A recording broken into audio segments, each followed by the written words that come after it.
বাজার নিয়ে এসেছি। ক টাকা ফেরত হয়েছে? বাজার গুলো তোমার 30 টাকা ফেরত দিয়েছে। 30 টাকা কেন? বাজার হিসাব অনুযায়ী তো 70 টাকা ফেরত হওয়ার কথা। আসার পথে একটা গরিব দেখতে পেয়েছিলাম, ওই গরিবকে আমি দান করে দিয়েছি 40 টাকা। अच्छा গরিবকে দান করে দিয়েছিস, ভালো কাজ করেছিস। তুই গরিব হলেও তোর মনটা অনেক বড়, ভালো করেছিস, গরিবকে দান করে দিয়েছিস। अच्छा বাবু, আমার মনের সাথে সাথে ওটাও কিন্তু অনেক বড়। সময় হলে তোমাকে একদিন দেখাবো। अच्छा ওই বিয়াদব, তোর ওটা আমি দেখতে যাবো কেন? ঠিক আছে, তাহলে তোমাকে দেখতে হবে না, আমি ঘরে গিয়ে মালকিনকে দেখাচ্ছি। আরে ভেড়া চোদা, তোকে আর কাউকে দেখাতে হবে না, বাড়িতে গিয়ে এক কাপ চা করে নিয়ে আয়। আচ্ছা ঠিক আছে। ওই আমার সিগারেটটা কোথায়? হ্যাঁ, সিগারেটটা না?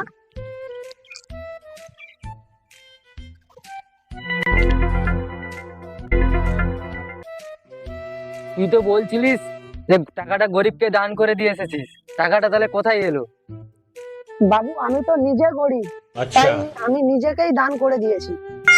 বোকা চোদা, তুই আমার সাথে চিটিং বাজি করছিস। তোকে আর চা করতে হবে না, বাজারগুলো মালকিনকে দিয়ে আয়। আচ্ছা ঠিক আছে।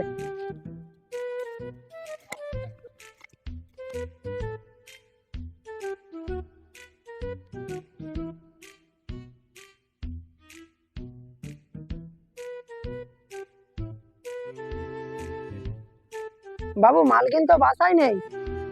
আরে আমি তো ভুলে গেছি, তোর মালকিন তো মাঠে বসতে গেছে।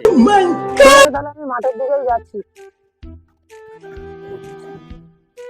আসার সময় তোর মালকিনকে ডেকে নিয়ে আসবি।